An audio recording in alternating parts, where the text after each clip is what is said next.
My dear all students, Assalamu alaikum wa rahmatullahi wa barakatuh and welcome to my channel जियो वाला by Danish Zaman. और जब आप ये channel देख रहे हैं so don't forget to subscribe, like and comment on this video. Comment section is a very important feedback from you all कि जब भी आपको कोई भी वीडियो में कोई प्रॉब्लम हुआ करे आप ये कह सकते हैं कि सर ये हमें टॉपिक दोबारा से एक्सप्लेन कर दें on the comment section. My dear all student, today we have a topic economic activities and lifestyle in the western mountain.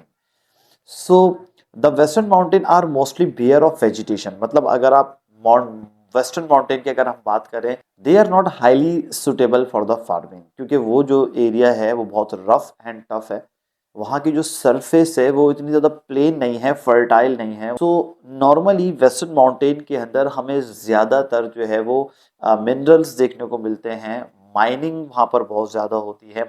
अगर हम पूरे वेस्टर्न की बात करें तो उसके अंदर आपका फिर पिशावर भी ऐड हो जाएगा, क्योंकि पिशावर भी हमारे वेस्टर्न माउंटेन रेंजेस के अंदर आता है। Peshawar is the fourth biggest city of Pakistan. Peshawar जो है वो कैपिटल ऑफ केपीके भी है और is a main trading centre, main hub for the trade as well. It's a city area.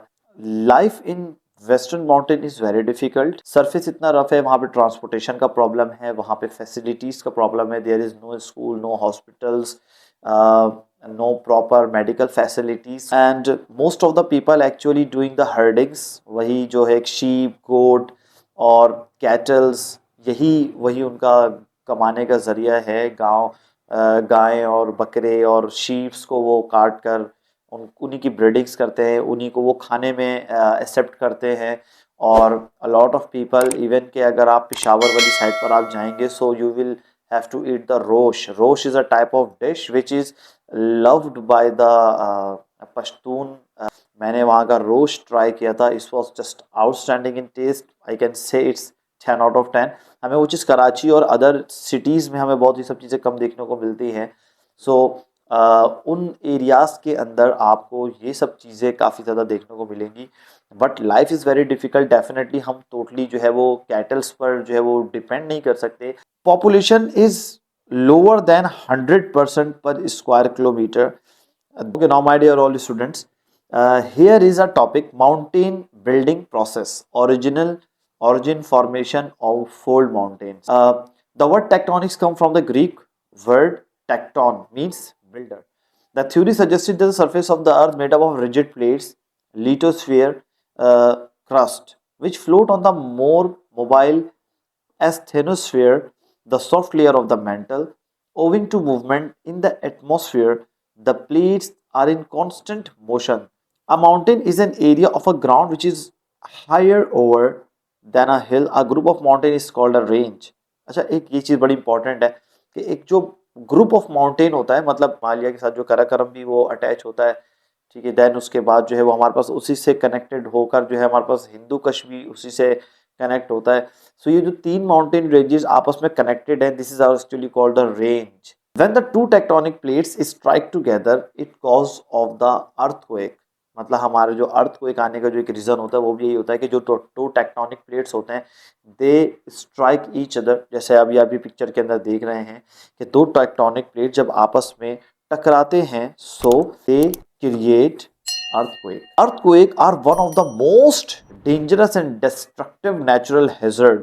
मतलब हम ये बात मानते हैं कि भाई earthquake से खतरनाक जो है वो कोई भी हमारा नेचुरल डिजास्टर नहीं है।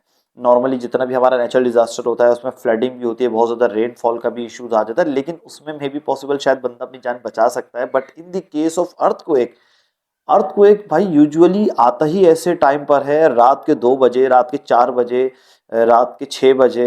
अब आपको क्या माइंड पे होगा कि आप अपने आप को सेव कर सको। So it is totally unwarned natural hazard. It is unwarned, अनअलार्म्ड।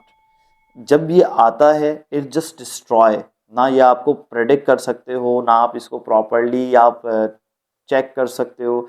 Like बहुत ज़्यादा बारिश होने वाली है, वी कैन अंडरस्टैंड। फ्लड आने वाला है, वी कैन प्रेडिक्ट। और ग्लेशियर्स पिघल रहे हैं, वी नो। ग्लोबल वार्मिंग की वजह से प्रॉब्लम हो सकती है, we can predict. But in the case of earthquake we can not predict at all. हम इसको बिल्कुल भी प्रेडिक्ट नहीं कर सकते। It comes sudden, at night, at day, किसी भी टाइम आ जाएगा, और जब वो आएगा सो अलार्म बजाकर नहीं आएगा। आप जापान की एग्जाम्पल ले लें कि सबसे ज़्यादा जलजले और सबसे ज़्यादा अर्थक्वेक वहीं पर आते हैं, बट अनफॉर्चुनेटली उनके पास कोई ऐसा इंस्ट्रूमेंट नहीं है जो ये प्रेडिक्ट कर सके भाई अर्थक्वेक आने वाला, अपने आप को सेव कर लो। सुनामी वहां पर आता है, सुनामी के लिए भी प्रेडिक्टेबल नहीं कि हम चलो सुनामी आने वाला है अपने आप को सेव कर लो। They can not save themselves. The movement of the earth massive plates cause earthquake. अर्थ के मैसिव प्लेट्स जैसे आपस में स्ट्राइक करते हैं, they create the giant earthquake. इसी तरह का एक अक्टूबर 8 2005 में एक मैसिव अर्थक्वेक आया था इंडिया और पाकिस्तान के बॉर्डर पर, जिसका मैग्नीट्यूड था 7.6, causing massive damage throughout the northern areas of Pakistan including Kashmir. मतलब इनके जो असरात थे वो कश्मीर तक भी देखे गए थे। Northern Pakistan including Kashmir lies in the area of collision of the Eurasian Indian tectonic plates.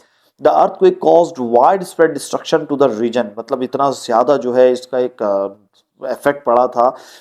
As well as damage in Afghanistan and the northern India, और इसकी वजह से अफगानिस्तान भी बहुत ज़्यादा डैमेज हुआ था। Then it is also affect some part of the Pakistan province Punjab and the city of Karachi experienced a minor aftershock। इसका मतलब एक अर्थक्वेक आने के बाद उसके आफ्टर शॉक्स आपको कराची तक भी देखने को मिल सकते हैं। It's not after shock, actually it is shocking, it is not shocking, it is a reality. क्योंकि ऐसा होता है कि जब भी अर्थक्वेक आता है इट इज वेरी डेंजरस, और it is dangerous because it is unalarmed, unpredictable. आज तक कोई ऐसा इंस्ट्रूमेंट भाई नहीं बन सका जिससे हम ये प्रिडिक्ट कर सके कि अर्थक्वेक आने वाला है, घर से बाहर आ जाओ। ऐसा नहीं होता, पूरी पूरी बिल्डिंग्स गिर जाती हैं। लास्ट कुछ ईयर्स पहले टर्की के अंदर एक बहुत खतरनाक सा जल्जला आया था, पूरी पूरी बिल्डिंग्स जमीन बोस हो गई, 100 पीपल जो है उसके अंदर उनकी डेथ्स हो गई, कैजुअलिटीज हो जाती हैं, लोगों के घर दरबदर हो जाते हैं, और लैंड स्लाइड्स आ जाती हैं, क्लाइमेटिक चेंज हो जाता है, ह्यूमन इन्वायरमेंट बदल जाता है, इकोनॉमिक लाइफ साइकिल डिस्टर्ब हो जाता है। और यही हमारा एक टॉपिक भी है इस बुक के अंदर। और दोस्तों उम्मीद करता हूँ कि वीडियो आपको इन्फॉर्मेटिव लगी होगी, और इस टाइप की वीडियोस को देखने के लिए मेरे चैनल को सब्सक्राइब करें, इस वीडियो को ज़रूर लाइक करें। मुझे कमेंट सेक्शन में बताएं कि अगर आपको कोई प्रॉब्लम है या आप कुछ समझना चाहते हैं, मुझसे कुछ पूछना चाहते हैं, so you can ask me anything in the comments. So you can do comment if you want to ask me anything related to the topic. Even कि अगर आपको कुछ और भी समझना है, प्रीवियस टॉपिक के बारे में कोई डिस्कशन आपको चाहिए, कोई लेक्चर आपको कुछ प्रॉब्लम है उसके अंदर, सो you can ask question by the comment box.